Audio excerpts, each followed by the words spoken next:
Ya, baik rekan-rekan sekalian, pada kesempatan pagi hari ini, saya akan menyampaikan materi mengenai material dan inventory management. Nah, sebelum saya mendiskusikan, ya, saya ingin mulai dari sini dulu. Jadi, pada prinsipnya, semua kegiatan dalam bidang industri itu ada 3 aliran yang harus dikelola. Oke. Yang pertama adalah aliran material, ya. Kemudian yang kedua adalah aliran finansial, yang ketiga adalah aliran informasi. Aliran material ini biasanya berawal dari hulu ke hilir.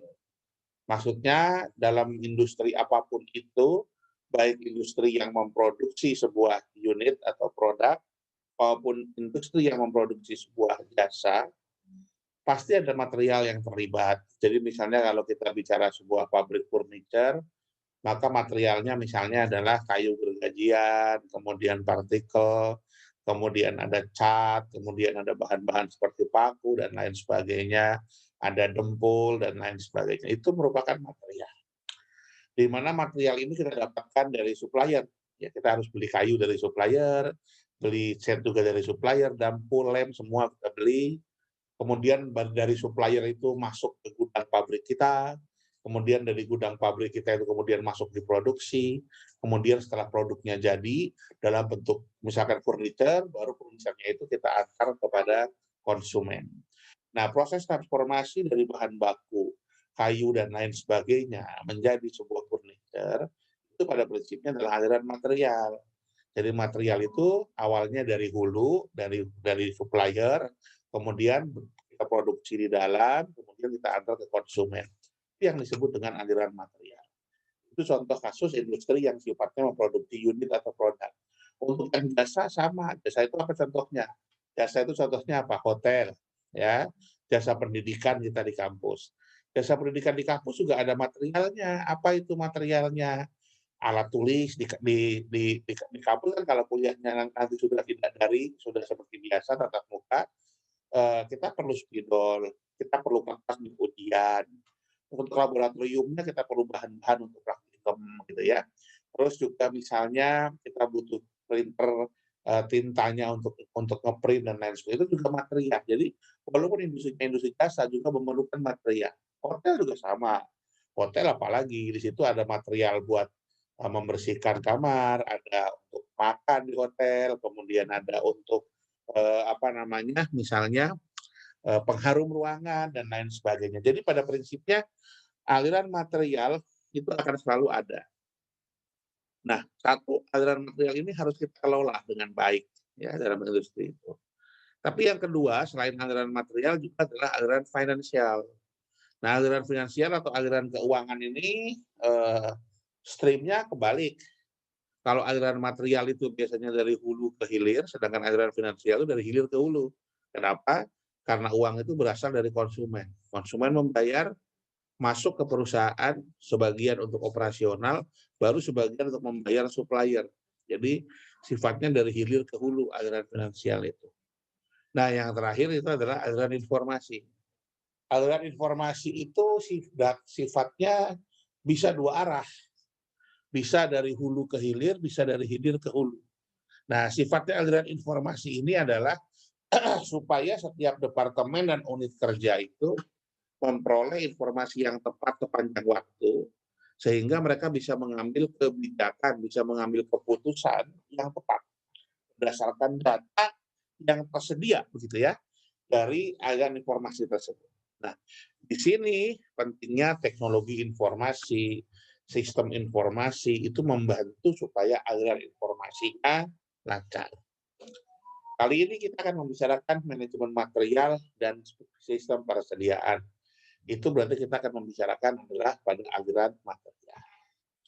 Nah, kemudian kita lihat sekarang. Ya, masalahnya adalah persediaan. Persediaan atau inventory bisa kita pandang dari dua sisi, bisa kita pandang dari dua sudut. Dalam konteks industri ya tentunya. Yang pertama, material itu bisa kita lihat sebagai sebuah aset. Kenapa sebagai sebuah aset? Karena dengan adanya material, kita bisa menghindari kemungkinan adanya kekurangan bahan. Jadi kita bilang sebagai sebuah aset. Kita anggap sebagai kalau Anda misalnya pergi. Anda pergi melakukan traveling, lalu kan kita bilang, udah bawa sangunya yang banyak. Baik sangu makanan, pakaian, maupun uang. Kenapa? Lebih bagus kelebihan daripada kurang. Nah, selalu begitu. Jadi semakin banyak Anda membawa sangu, perbekalan maksud saya, baik itu uang, makanan, maupun pakaian, Anda merasa lebih safe dalam melakukan travel. Karena punya persediaan, punya inventory. Ya, sekarang Anda bilang, oh enggak, kalau perjalanan biasa aja, ya perjalanan biasa aja. Tapi misalkan begini, Anda mau camping, Anda mau naik gunung.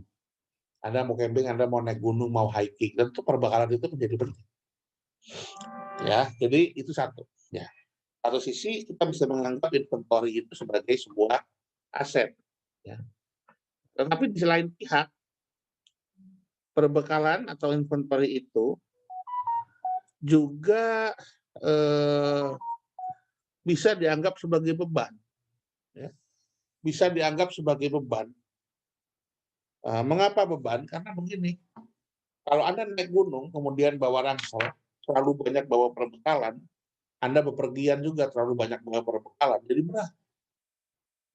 Karena jadi berat, maka itu jadi beban.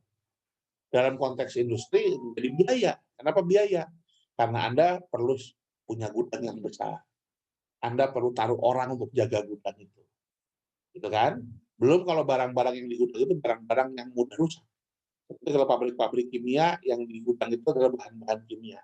Kalau restoran yang di gudang itu bahan-bahan makanan. Bahan-bahan makanan cepat basi lagi. Jadi ada resiko rusak, ada resiko hilang, ada resiko kadaluarsa. Nah, dan juga itu jadi biaya. Jadi ada menarik inventory ini, satu kita bisa anggap sebagai aset, sebagai solusi untuk kekurangan bahan. Tetapi di lain pihak kalau itu kelebihan terlalu banyak menimbulkan biaya dan beban. Sehingga pengelolaan inventory ini harus ideal. Ideal itu tidak mungkin kita tidak punya inventory, tapi jangan terlalu banyak punya karena itu menjadi biaya dan menjadi beban. Itu kira-kira ya, itu perlu saya sampaikan. Nah, kemudian baik, persediaan pada prinsipnya ini merupakan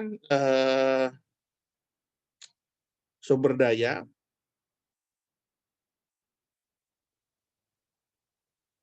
sebentar, saya mohon izin 1 menit.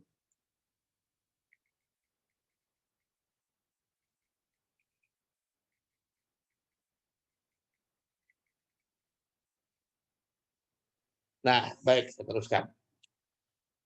Persediaan itu merupakan sumber menganggur. Kenapa menganggur? Karena tidak ada nilai manfaatnya. Persediaan itu kalau kata orang Jawa sebagai jagan. Jagan itu apa? Sebelum persediaan itu digunakan, tidak ada manfaatnya. Kalau dia digunakan, baru ada manfaatnya. Karena persediaan itu kayak serep. Kan? Ambil contoh di mobil lah, ban serep. Itu persediaan. Nah, persediaan itu ban serep itu menganggur. Kalau nggak digunakan, dia menganggur. Nanti setelah digunakan, baru dia ada manfaatnya. Gitu. Ya, menunggu proses lebih lanjut dan memiliki nilai ekonomis kalau digunakan. Kalau nggak digunakan, dia menganggur. Tapi beranikah Anda menjalankan kendaraan mobil yang tidak ada ban serepnya? Nggak berani, Pak, nanti resiko. Saya tanya lagi. Berapa kali kita naik mobil, mengendarai mobil yang tahu-tahu harus mengeluarkan ban serep gara-gara ban kita bocor di tengah jalan? Tidak sering juga terjadi. Belum tentu sebulan sekali, belum tentu 2 bulan sekali, belum tentu setahun sekali barangkali. Masa Pak, Anda tanya orang tua Anda yang punya kendaraan, punya mobil, Pak, ganti ban di tengah jalan waktu bocor itu berapa kali sih Pak dalam setahun? Kan belum tentu sekali. Cuman problemnya belum tentu sekali, berani enggak dia jalan tanpa ada ban serep itu.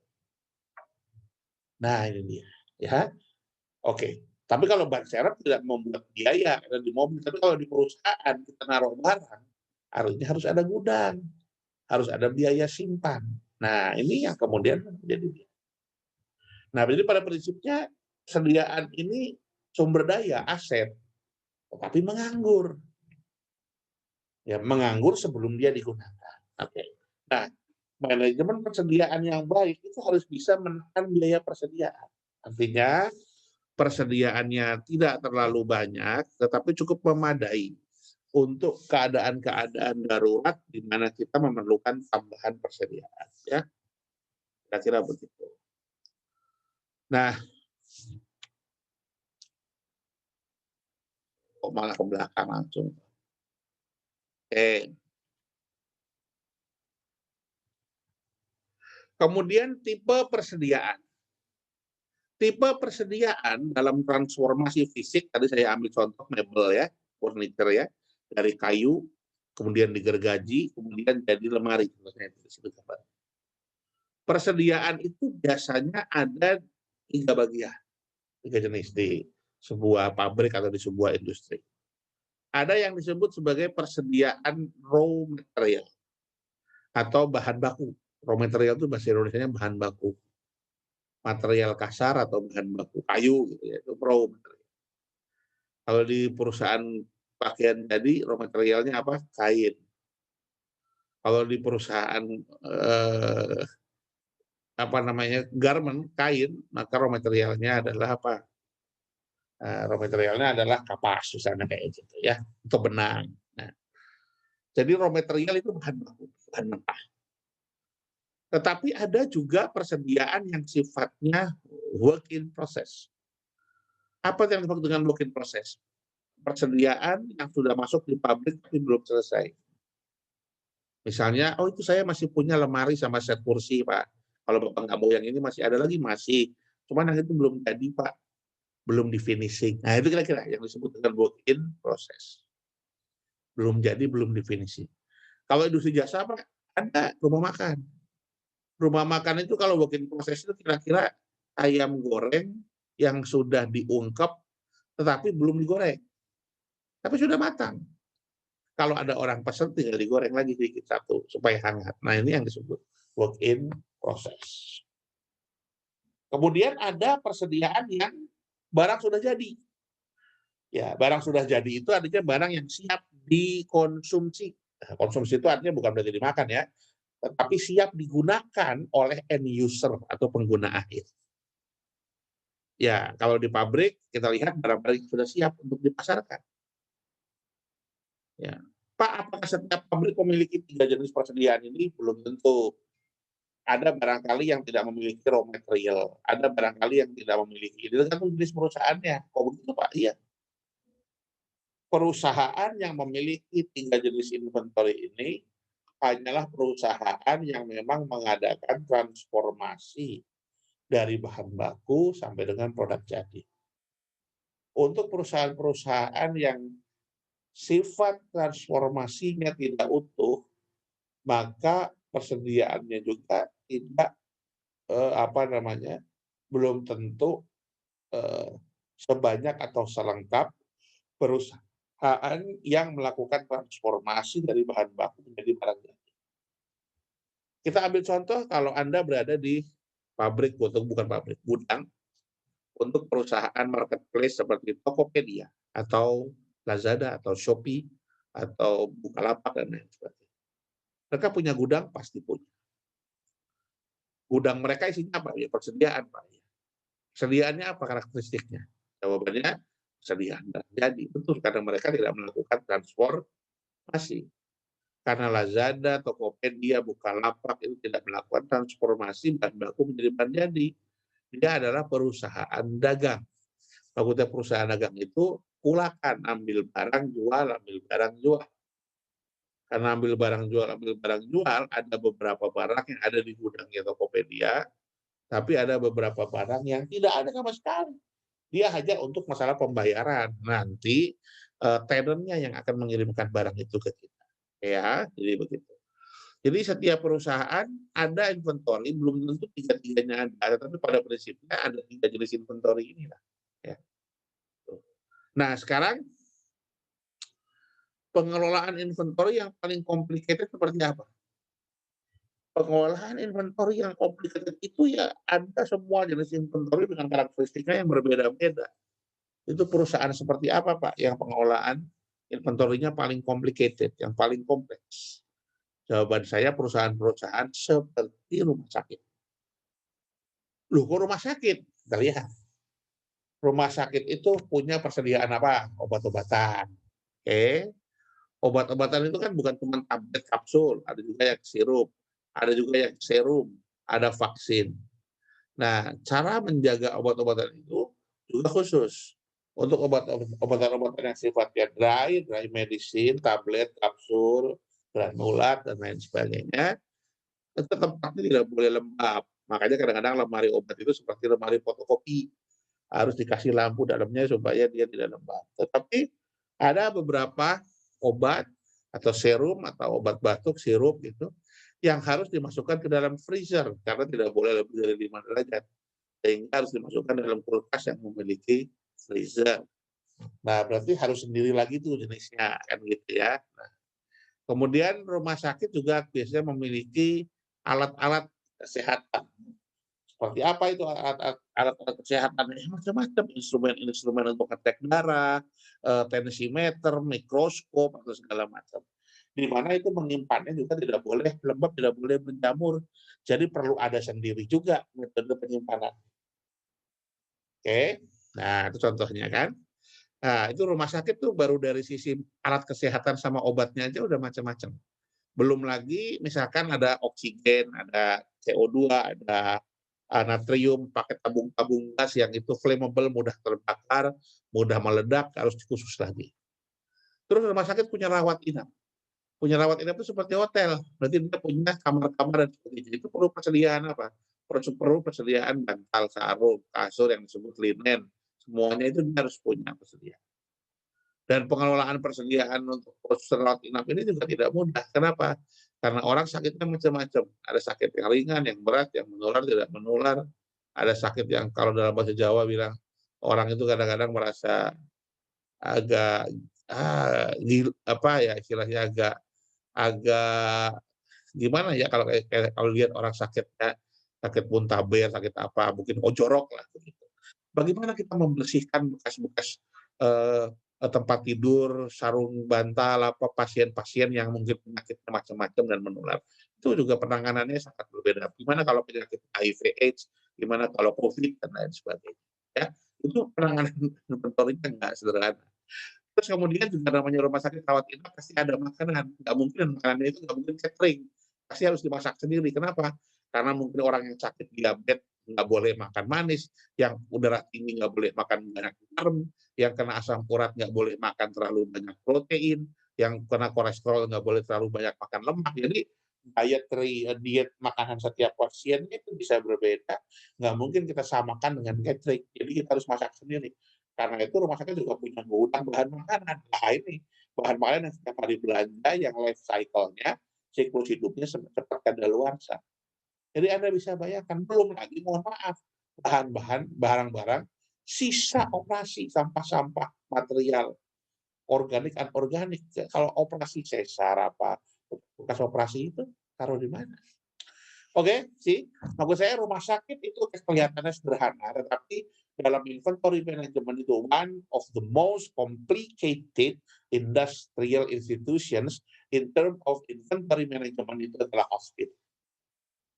Jadi orang teknik industri bisa banget kerja di rumah sakit ngurusin itu. Karena apa? Karena manajemen gudang dan inventory-nya yang dikuasai oleh teman-teman yang punya gelar doktor, gelar perawat, gelar juga sarjana masyarakat. Mereka berjago dalam hal mengobati orang, membuat obat, tindakan medis, epidemiologi, tapi nggak begitu paham dalam urusan inventory. Itu kita mengkategorikan kalau produk begini gudangnya harus begini, produk begini gudangnya harus begini. Terus mengatur obat mana yang paling sering digunakan, obat mana yang jarang. Jangan sampai di setiap rumah sakit harus ngasih obat, ada serum anti bisa ular. Padahal zaman sekarang orang kena untuk ular berapa kali sih jarang banget. Disediainnya berapa, jangan banyak-banyak, tapi harus ada obat-obat yang paling sering apa. Itu semua Orang kesehatan taunya begitu aja, tapi kita yang orang teknik industri harus punya pemahaman. Obat dengan kategori A dengan penggunaan sekian tablet per minggu itu mana. Jadi itu obat tipe yang sering. Kalau kalau kayak komponen mobil itu fast moving. Nah, ada yang fast moving, ada yang medium moving, ada yang slow moving. Fast moving itu yang sering digunakan. Nah, apa? Obatnya yang sering itu apa? Kalau di rumah sakit, antibiotik apa itu sering. Tapi ada obat yang sangat jarang, ada obat yang jarang banget.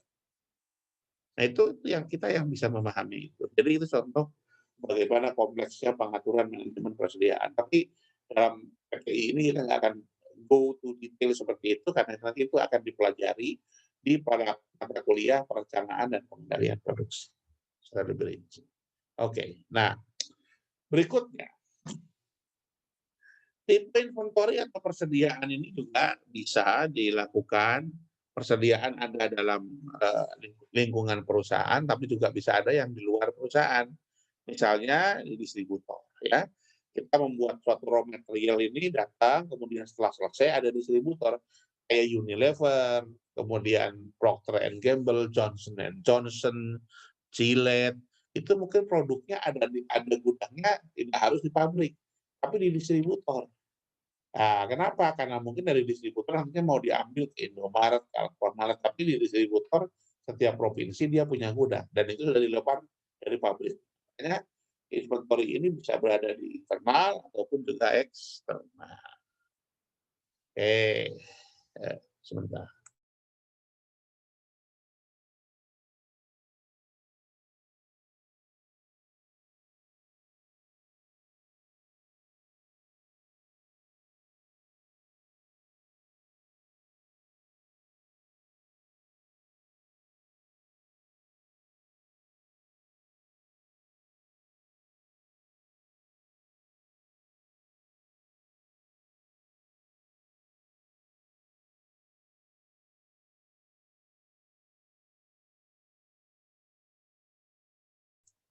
Ya, mohon maaf, tadi saya lanjutkan gangguan sedikit. Ya, nah saya lanjutkan. Jadi inventory itu bisa ada di eksternal perusahaan, ada juga di internal perusahaan. Nah, kira-kira begini, analogi persediaan itu ibarat tangki air.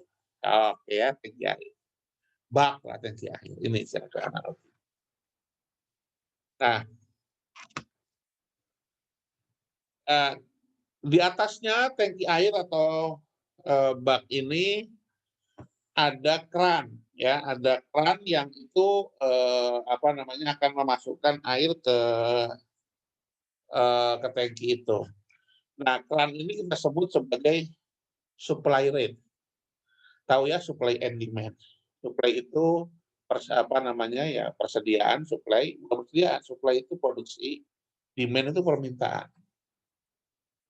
Jadi kan kalau kita bicara di rumah makan, persediaan itu kan tergantung supply and demand.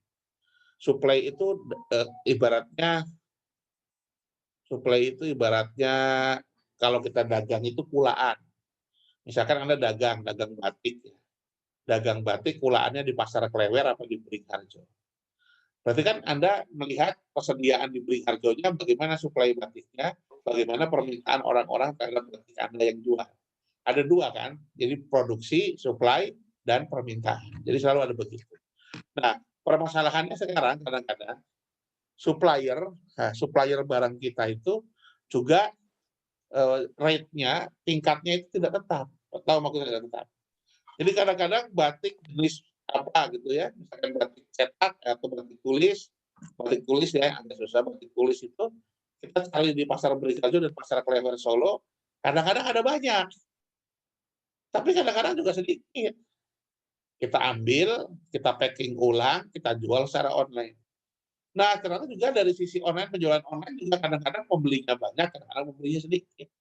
Jadi antara supply side dan demand side tidak selalunya sama kecepatannya. Ibaratnya supply side itu kita gambarkan sebagai keran yang di atas ini. Sedangkan demand side itu adalah lubang yang keluar dari tangki.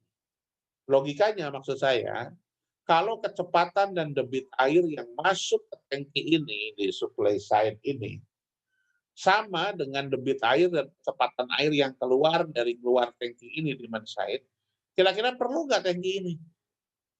Nggak perlu Pak, sambung aja terus ini pakai pakai selang ke sini. Betul. Kalau kecepatan ini sama, nggak perlu tangki.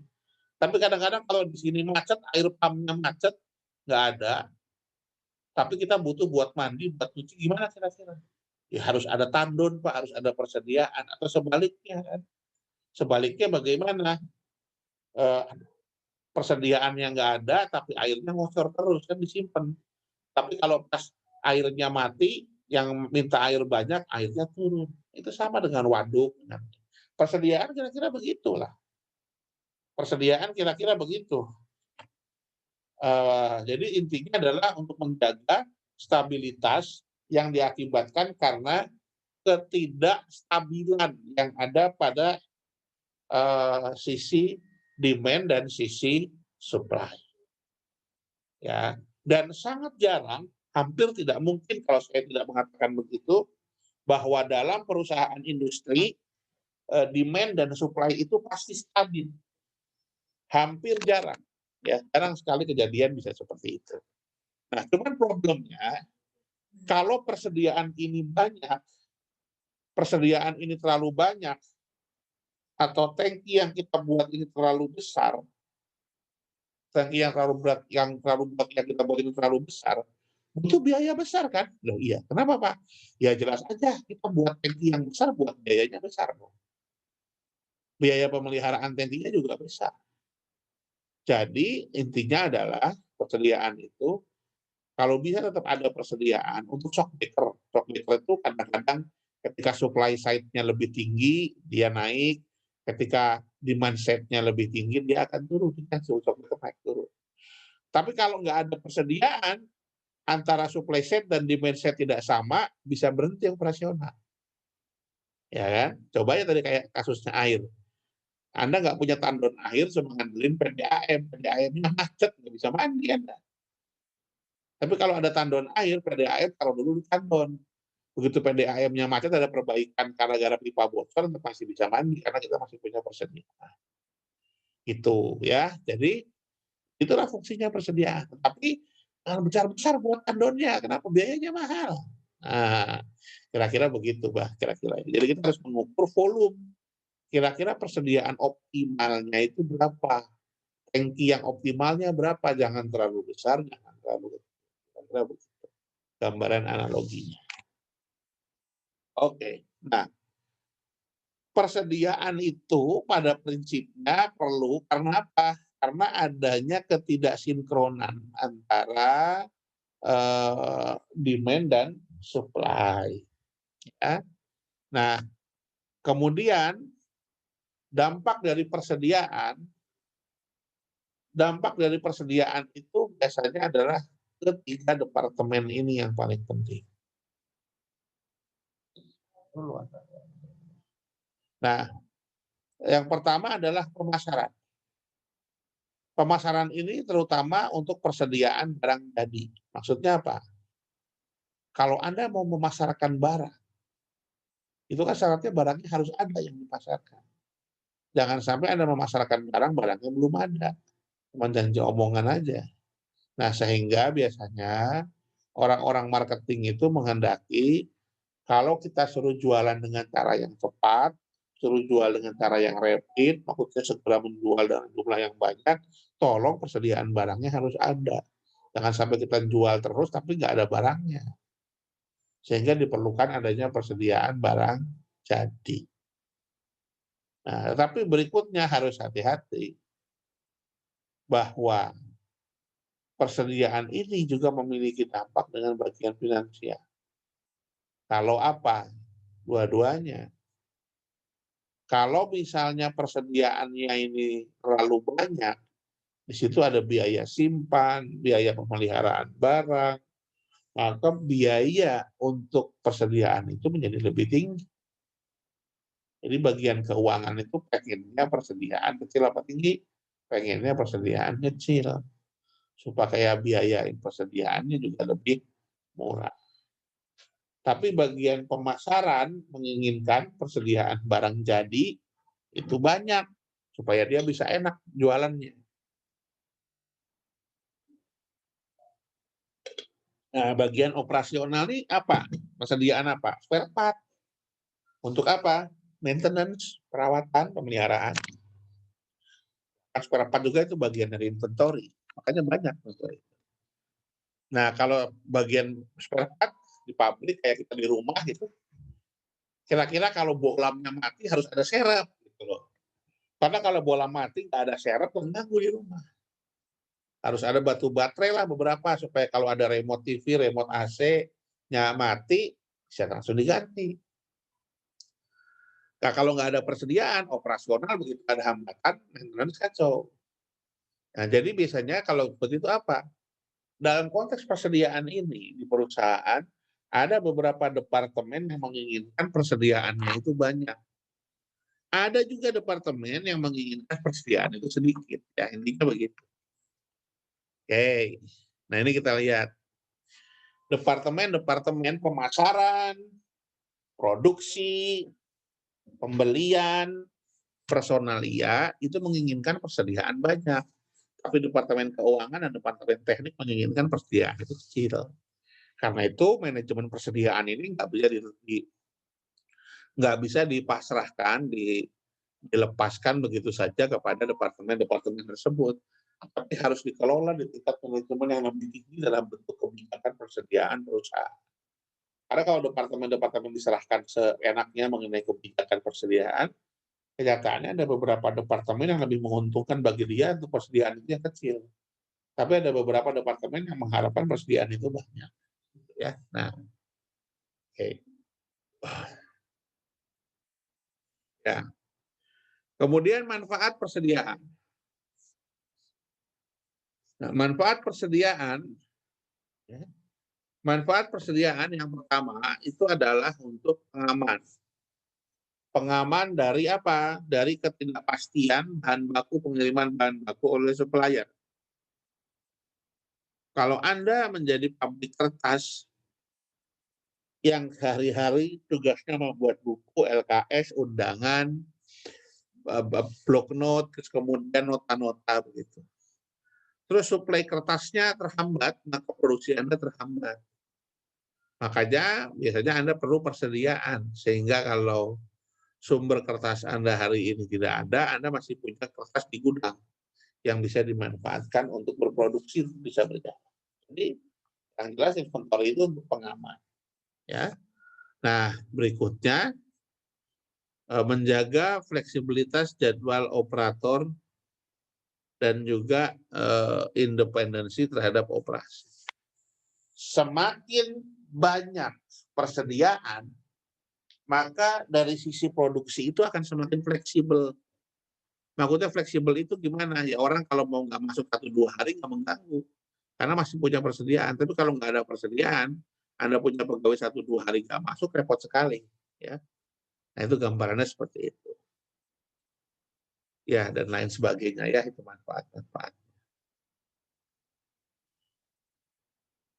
Nah, tadi saya sudah sampaikan, cluster untuk persediaan itu ada yang tinggi, ada yang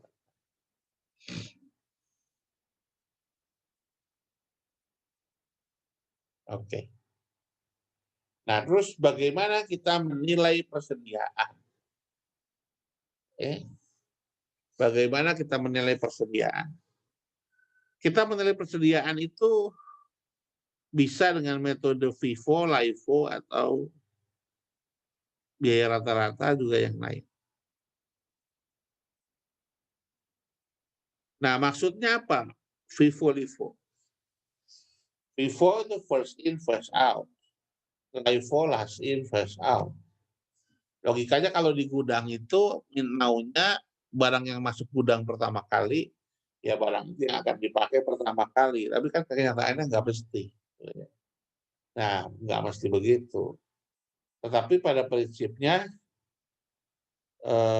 semua barang itu harus kita hitung bagaimana manajemennya. Kenapa kita lihat? Kalau Anda manajemen gudang yang nggak bagus, gudangnya cuma punya satu ruangan dengan satu pintu di depan, maka pasti yang dia lakukan biasanya adalah bukan FIFO, tapi LIFO. Karena kalau barang itu masuk kontainer pertama, keluarnya masih terakhir. Barang yang masuk kontainer terakhir, keluarnya pertama. Sama dengan gudang. Begitu problem kalau gudangnya itu hanya punya satu pintu. Makanya layout gudang biasanya dibuat dua pintu depan belakang. Yang satu pintu untuk masukin barang, yang satu pintu untuk ngambil barang. Jadi itu hal yang berbeda. Kita ambil contoh.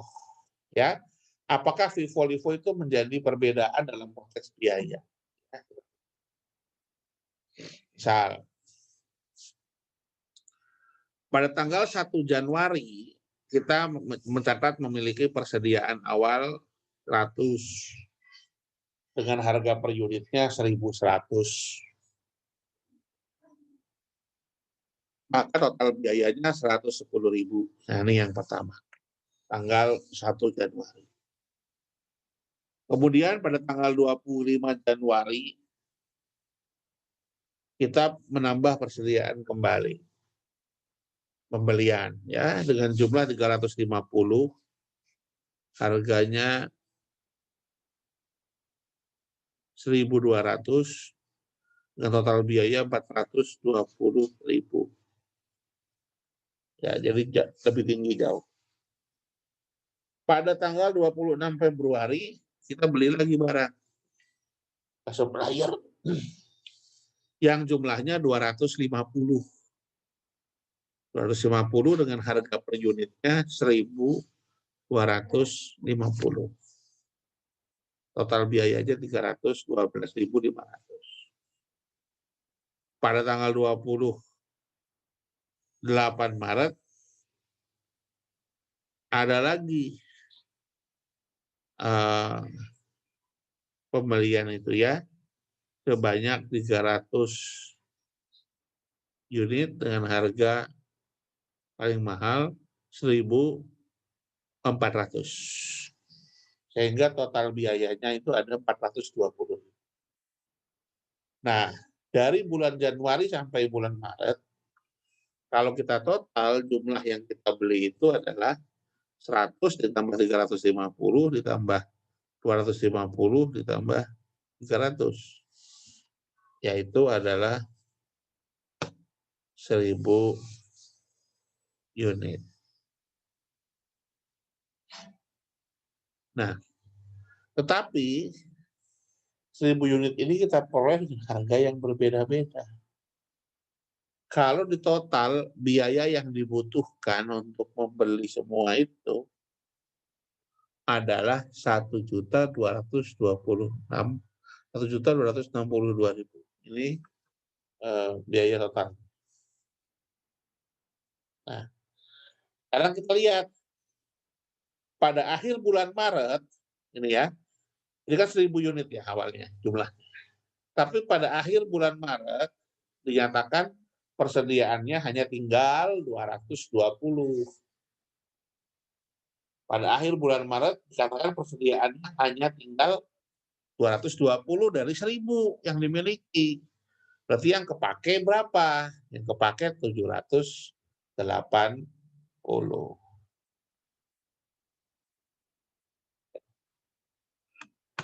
Nah, sekarang dengan metode LIFO. Metode FIFO dulu, first in, first out. Tadi kita lihat kesimpulannya bahwa pada saat akhir persediaannya tinggal 220 unit. Nah, 220 unit ini kan berarti kepakainya ada 780. Karena jumlahnya 1.000. Jumlahnya ada 1.000, tapi yang tergunakan hanya digunakan yang apa namanya 780. Dari 1.000 yang ada digunakan 780. Nah, 780 itu didapat dari mana? Kira-kira begitu. Kita lihat ini ya. Yang dipakai 780 didapat dari pembelian pertama karena FIFO 100 unit dengan harga 1.100, didapat dari pembelian kedua dengan harga 350, jumlahnya harganya 1.200, ditambah 250 unit dengan harga sekian. Nah, yang pembelian keempat tidak semua dipakai karena kita hanya pakai 780, hanya sekian. Tahuan lah biayanya. Jadi ternyata untuk 780 unit itu menghabiskan biaya 954.500. Kalau dihitung dari yang tadi, ya, nah,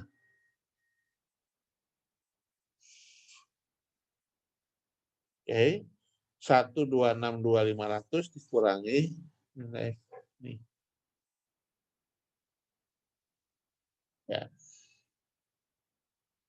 ya kan? Yang ini dipakai yang ini. Jadi kalau kita menggunakan Vivo, barang yang kita gunakan itu adalah 308.000 untuk penggunaan 780 unit dengan sisa 220. Ini yang. Nah, sekarang kalau Flyvo dibalik, kalau tadi 780 unit itu dipenuhi dari pembelian yang pertama, kedua, ketiga, keempat, kalau pakai metode yang satunya lagi, yaitu LIFO dibalik, barang yang dipakai yang beli terakhir dulu. Jadi sisanya ada di barang yang harganya murah. Itu barang yang sisa. Kita lihat dengan metode LIFO, kita hanya menghabiskan 254.000. Padahal dengan metode Vivo kita menghabiskan dana 308. Kalau yang ini hanya 250. 220 unit itu 308. Yang tadi adalah nilainya mana tadi? Ya 308 dibandingkan dengan 254. Jadi sama-sama kita pakai 780, lebih murah mana? Lebih murah menggunakan metode LIFO. Tapi kan barangnya sama, Pak. Ya sama, tapi secara akuntansinya berbeda secara keuangan. Itulah pentingnya LIFO, Vivo. Ya. Jadi intinya, kesimpulannya bagaimana? Pergunakanlah Vivo jika harga barang cenderung turun. Gunakanlah LIFO kalau harga cenderung naik.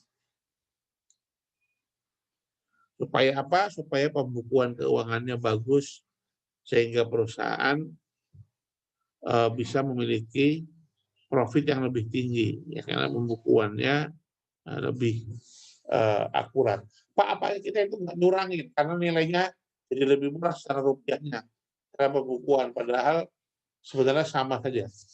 Betul, sebenarnya sama, tapi memang karena diperbolehkan dengan beberapa metode, ya kita coba aja metode yang paling murah. Termasuk nanti kalau kita bicara masalah pajak ya, yang kemarin itu, ekonomi teknik. Juga sama pajak itu, kita mau menghitung dengan metode seperti apa. Jadi dengan jumlah-jumlah yang sama semua, pajaknya bisa berbeda-beda tergantung metode penghitungannya yang digunakan menggunakan metode apa. Dan itu tidak menjadi masalah, itu diperbolehkan. Nah, baik rekan-rekan sekalian, sementara itu dulu yang ingin saya sampaikan mengenai masalah persediaan. Nah, selanjutnya kalau ada yang mau ditanyakan, saya persilakan. Sebelum saya lanjutkan, saya persilakan mengenai persediaan. Silakan.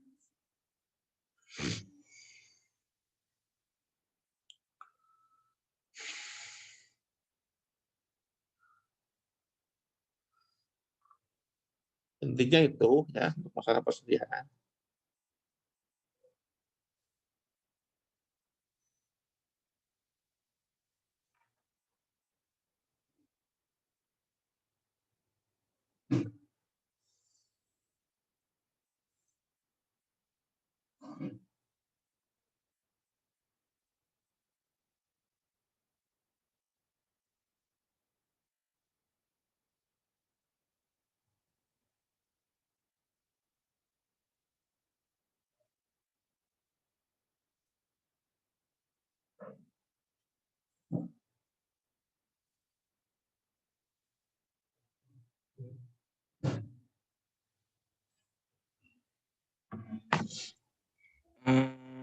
Saya izin bertanya, Pak.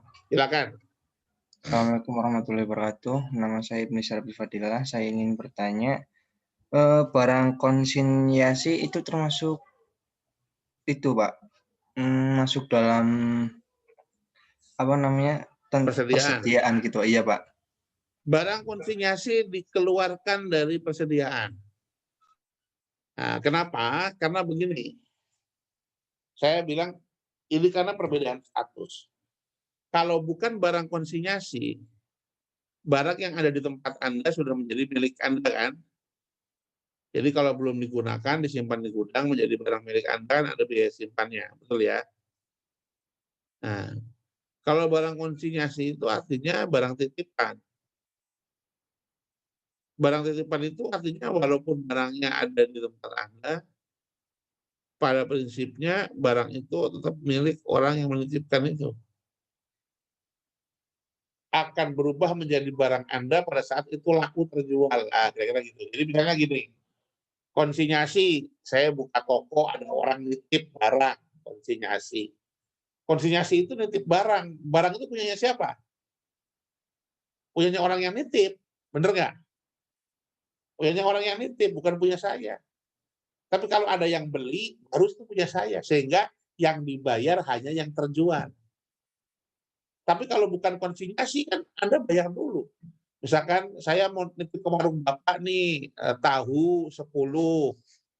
Nah itu yang nitip tahu 10 itu dibayar dulu semua oleh Anda. Itu berarti bukan konsinyasi. Itu menjadi barang persediaan.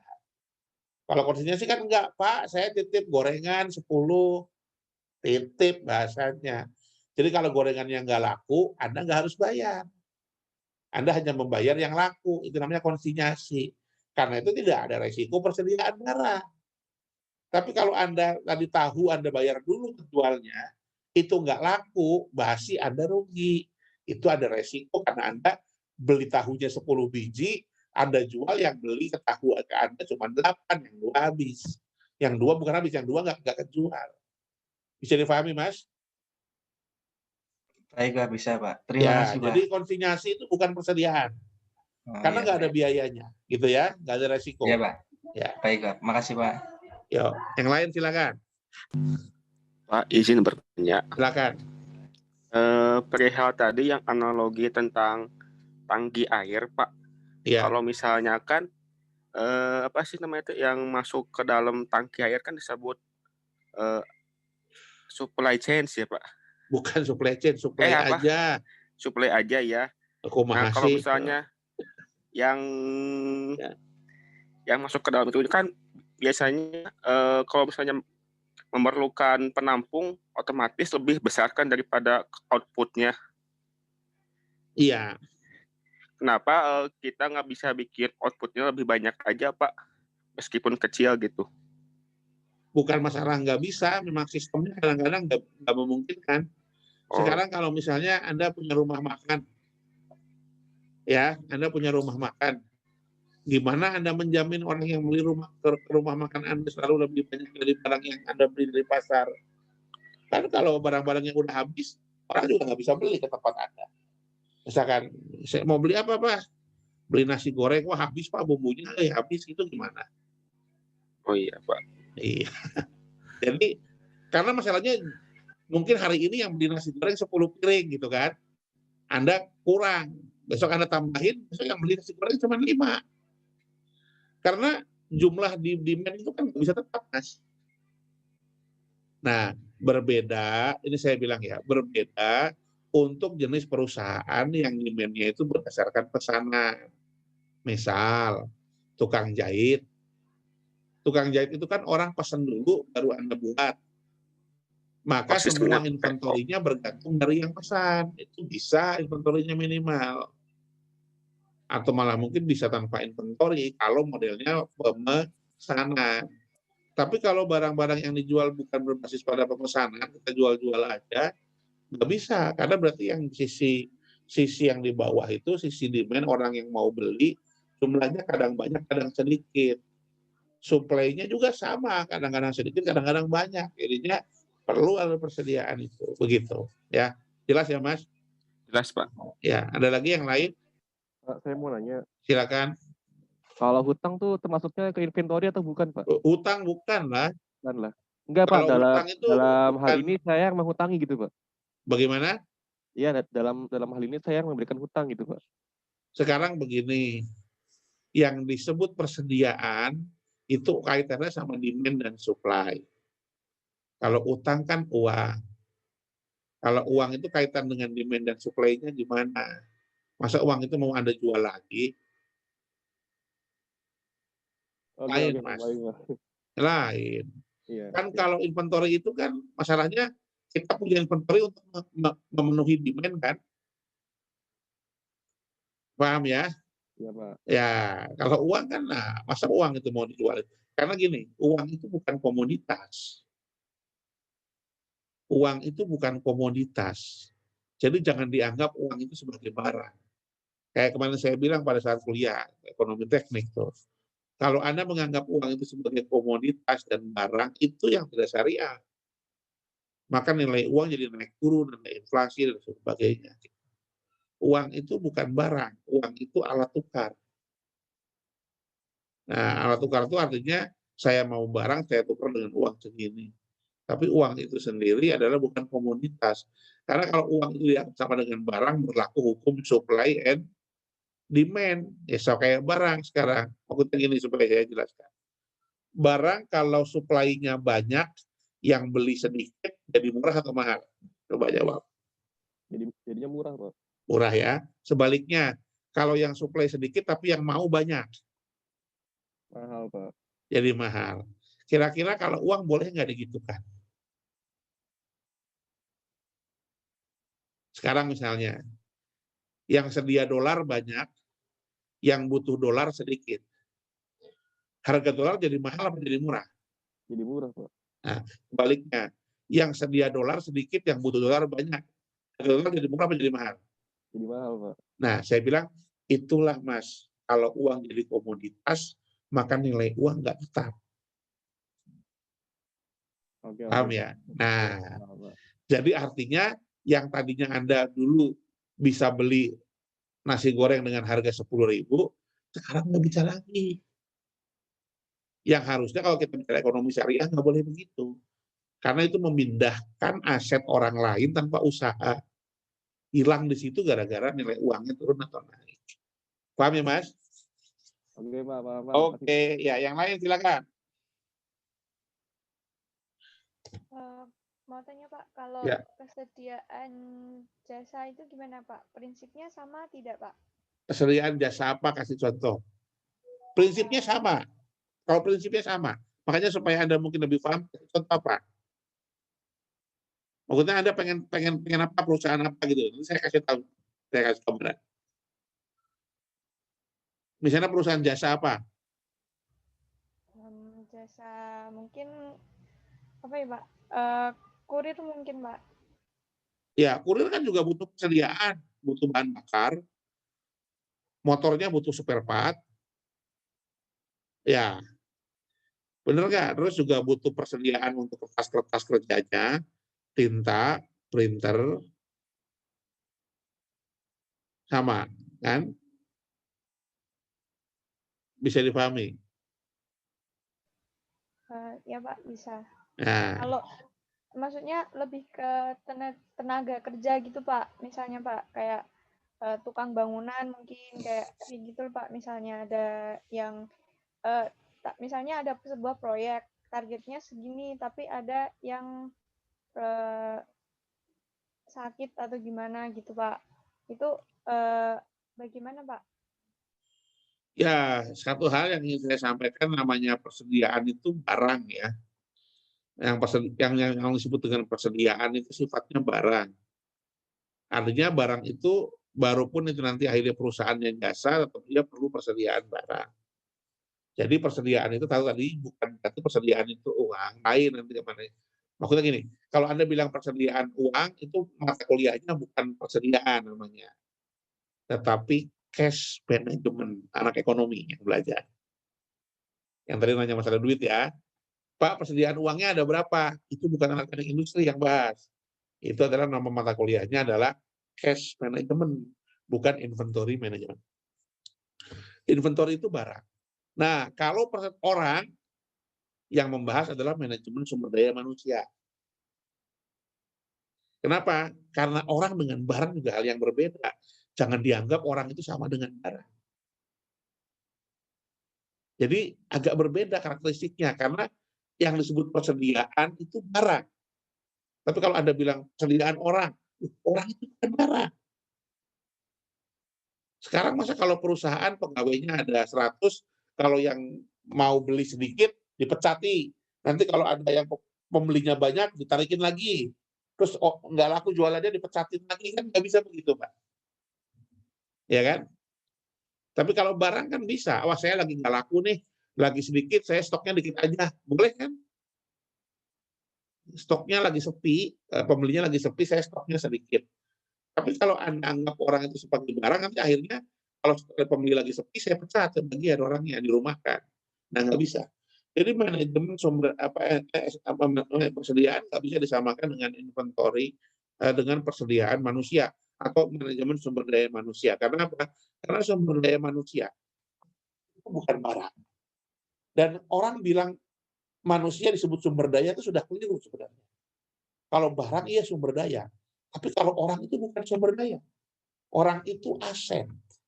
Orang itu capital. Makanya istilahnya lebih bagus mengatakannya bukan HRD, bukan human resource, tetapi human capital. Loh, kenapa? Karena kalau namanya sumber daya itu karakteristiknya bagaimana? Diperas, dipakai sebesar-besarnya sampai habis untuk kepentingan yang punya sumber daya.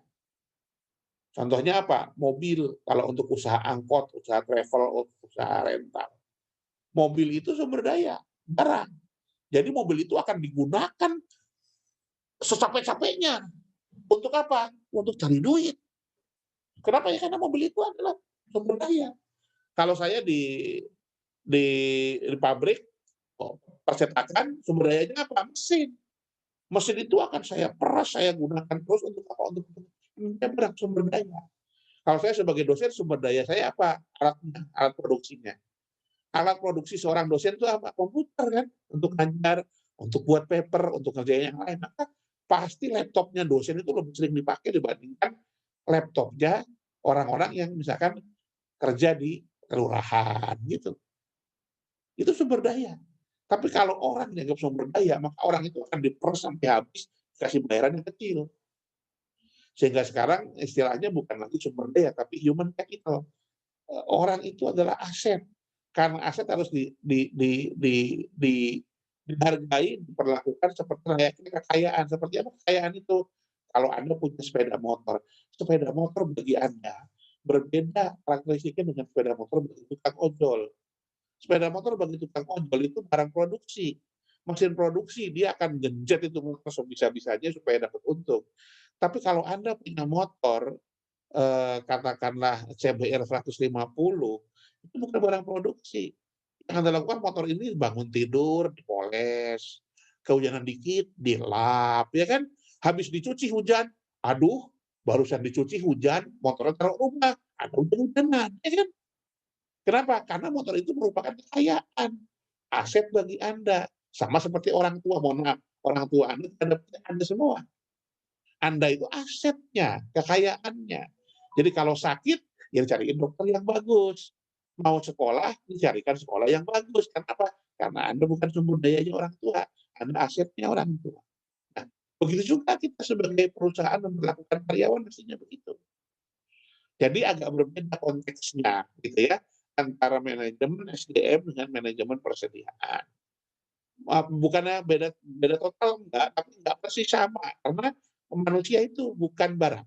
Ya, manusia itu kategorinya adalah aset. Jadi tidak bisa kalau gitu pas ada perusahaannya laku, orangnya suruh kerja, pas perusahaannya nggak laku dipecatin atau dirumahkan nggak dibayar. Nggak bisa. Tapi kalau barang bisa, apalagi konsignasi, nggak laku dibalikin. Begitu ya Mbak ya, kira-kira ya. Kalau untuk orang loh ya, kalau untuk orang. Iya Pak, terima Ya, kasih Pak. oke. Yang lain silakan. Saya Pak, izin bertanya lagi Ya. Pak. Ya, silakan. Biasanya permasalahan pada gudang persediaan itu apa saja sih Pak? Yang sering muncul gitu, Pak. Oh, yang sering muncul. Baik, yang sering muncul yang pertama menentukan jumlah persediaan ideal. Supaya tidak terlalu banyak, tidak terlalu sedikit. Tadi kan saya sampaikan, kalau persediaannya terlalu banyak, jadi ada biaya tambahan. Cukup besar ya, karena barang itu walaupun persediaan itu aman, tapi ketika dia belum digunakan kan menjadi biaya. Betul nggak? Ya kan? Kalau Iya, dia Pak, belum ya. digunakan jadi biaya. Setelah dia digunakan baru dia bisa berguna. Tapi kalau terlalu banyak jadi munculin biaya banyak, Mas. Sama seperti misalnya, mohon maaf begini, Anda orang kaya lah, Anda punya duit banyak misalnya. Tetapi mohon maaf, Anda belum menikah, masih bujangan, uangnya banyak. Sekarang saya tanya, kalau Anda bujangan uangnya banyak nggak masalah, Anda mau punya mobil berapa? Anda punya uang 1 miliar. 1 miliar, Anda masih bujangan. Anda mau beli mobil berapa? Ya, Jawabannya umum kan aja lah, Pak. satu aja, ya kan? Betul nggak? Betul, Pak. Iya, Pak. Kalau Anda punya istri yang sangat Anda sayangi, Anda punya uang 1 miliar, Anda mau beli mobil berapa? Jawabannya kan ya saya satu, istri saya satu, Pak. Gitu kan? Nah, saya tanya sekarang. Nah, Kalau Anda sudah menikah dengan istri yang sangat Anda cintai itu, Anda punya uang 1 miliar, Anda beli mobil 2. Mobil itu bermanfaat nggak dua-duanya? Bermanfaat. bermanfaat, Pak. Berarti bukan total biaya, bukan total beban, ya kan? Tapi kalau Anda Iya, masih Pak. sendiri, Anda masih sendiri, punya uang sama-sama semiliar, Anda beli mobil 2, mobil yang satu itu beban nggak yang nggak pernah Anda pakai? Beban Iya, kan? Pak. Ya, maksud saya Iya, gitu. beban, Pak. Beban. Jadi punya mobil banyak itu kalau nggak digunakan jadi beban. Sama kayak kita punya rumah banyak. Punya rumah banyak nggak pernah ditempatin. Cuman kita punya villa di Puncak, punya villa di mana namanya Tawangmangu, punya lagi villa di Batu Malang, itu nggak pernah ditempatin. Kan biaya doang. Betul ya? Terus Iya, Anda bilang, Pak, bagi saya nggak masalah uangnya, Pak. Punya villa banyak nggak masalah. Bukan begitu. Kalau cuma mau punya villa banyak kemana-mana ada tempat buat nginep, kenapa Anda kalau nggak kemana nginep aja di Grand Hyatt atau JW Marriott? Nggak usah beli villa, sewa hotel. Kalau mau pakai, ya saya sewa. Bener ya? Paham ya? Nah, Iya, Pak. itulah persediaan itu kira-kira begitu, Mas.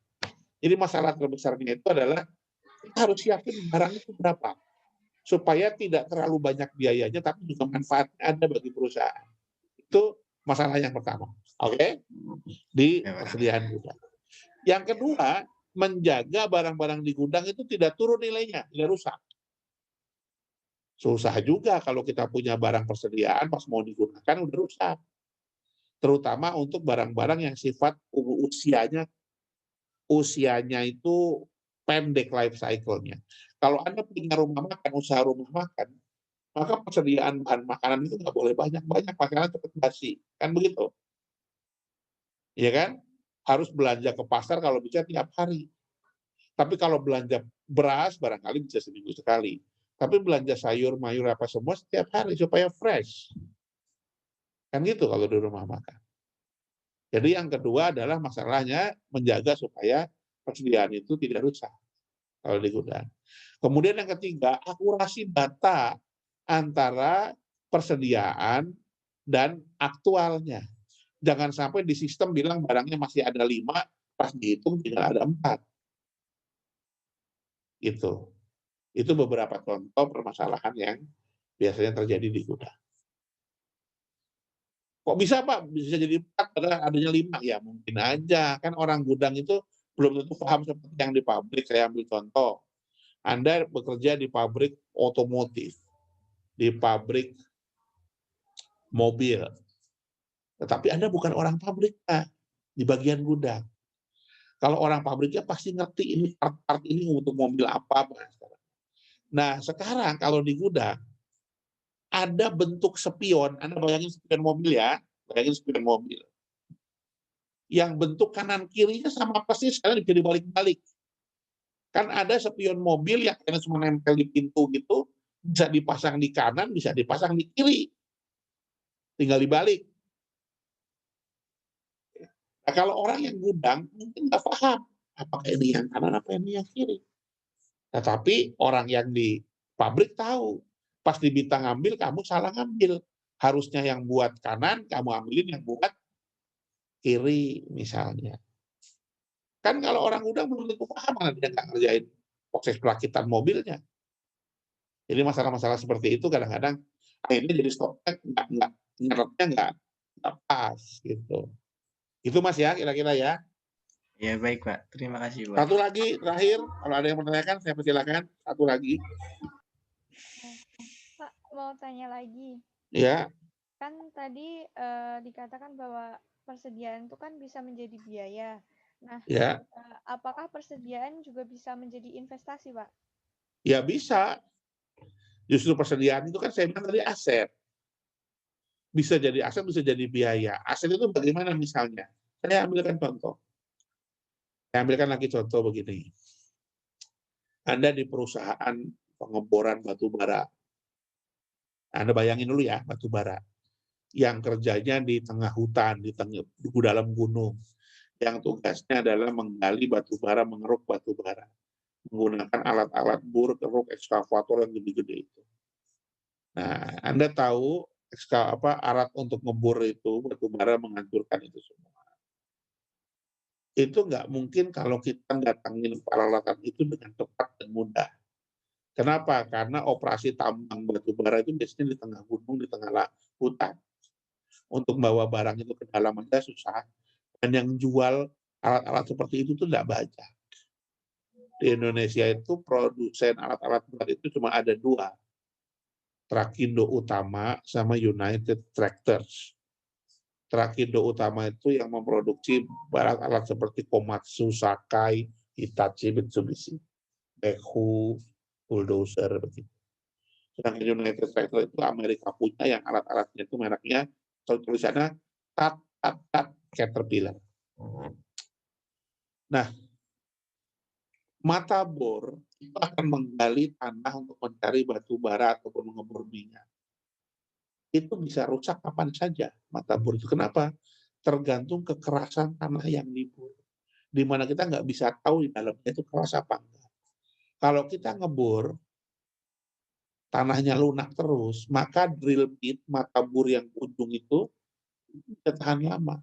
Karena mata ujung bor, alat bor untuk menggali minyak atau batu bara, mata ujungnya itu menggunakan diamond. Diamond itu adalah logam yang paling keras, ya diamond berlian. Pakai berlian yang bisa untuk potong kaca. Karena kan logam itu kan dari mulai besi, terus baja, terus ada lagi HSS, hybrid steel, ada lagi carbide, terakhir yang paling keras itu diamond. Diamond itu bisa memotong karbit, bisa memotong baja, bisa memotong kaca, bisa memotong apa. Jadi ujung bornya itu diamond. Nah, tapi kalau begitu kita ngebor itu ketemu batu-batuan yang keras, usianya lebih pendek, cepat rusak. Kalau cepat rusak harus diganti, harus segera diganti. Karena kalau nggak segera diganti di tengah hutan begitu, Anda ingat orang-orang yang sudah kita bayar di sekitar situ kan itu harus dibayar. Alat yang sudah kita sewa, alat berat itu harus sudah disewa, nggak dibeli. Kalau dibeli nggak cocok, biasanya pengeboran itu pada sewa. Sudah disewa, nggak bisa berjalan. Kalau sudah disewa, nggak bisa berjalan, sama jalan terus. Argonya jalan terus. Kita sudah sewa orang-orang pertambangan di dalam hutan, tapi itu bornya, drill bitnya itu rusak. Harus dibayar orang-orang itu semua. Makanya kita perlu persediaan drill bit yang harganya ratusan juta. Satu bor drill bit itu. Itu investasi kenapa? Karena kalau nggak ada itu ruginya bisa miliaran. Nunggunya itu. Sama kayak PLN. PLN itu kalau pembangkit listrik tenaga airnya itu turbinnya rusak dan dia nggak punya turbin serep, listrik mati si Jawa Bali berapa ruginya satu hari? Jawabannya bisa sampai 30, 50, bahkan mungkin 100 miliar biaya listrik sama Jawa Bali. Padahal biaya turbin setnya itu paling cuma 2 miliar. Maka bagi dia, saya mending investasi 2 miliar, siapin turbin cadangan. Kalau lampunya ada masalah dengan turbin utama, turbin yang ini langsung dinaikkan. Karena itu jadi biaya, Pak. Iya, kenapa? Karena Bapak harus siapin uang 2 miliar buat turbin yang nggak kepake sampai nanti ada kerusakan. Dan kerusakannya nggak tahu kapan kejadiannya. tapi kalau rusak, sekali rusak 1 jam bisa puluhan miliar rugi. Jadi itu investasi. Memang persediaan itu ada 2 sisi. Satu aset, satu biaya. Makanya akhirnya apa? Harus dari biayanya di-manage, jangan terlalu besar. Tapi juga jangan sampai kalau itu butuh, nggak ada barangnya. Karena menjadi kerugian akhirnya. Begitu Mbak ya? Jelas? Oke, Pak. Ya. Jelas, Pak. Ada yang nanya lagi di Militer, Pak hitungannya gimana? Hitungannya nanti pas mata kuliah perencanaan produksi. Rumusnya agak jelimet. Ada rumusnya itu. Kita bandingin demand-nya berapa rata-rata, produksinya gimana rata-rata, nanti ketahuan persediaan idealnya berapa, itu bisa dihitung. Oh nggak sekarang dikasih semua Pak, nanti kita 1 semester bisa belajar itu terus. Ini kan masih pengantar, Anda tahu dulu lah, nanti bakal belajar begini. Begitu ya. Nah, sekarang ini adalah kuliah kita yang terakhir.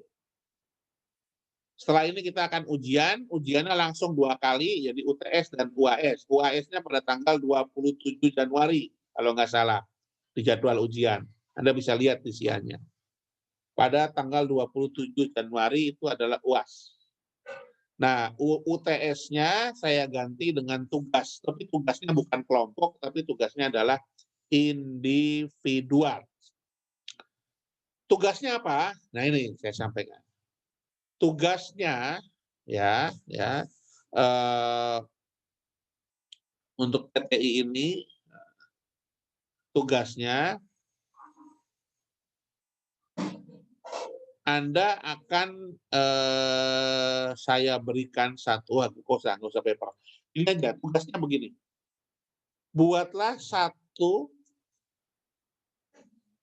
uraian dalam bentuk PowerPoint aja ya. Saya nggak usah buat paper. PowerPoint aja. Maksimal aja.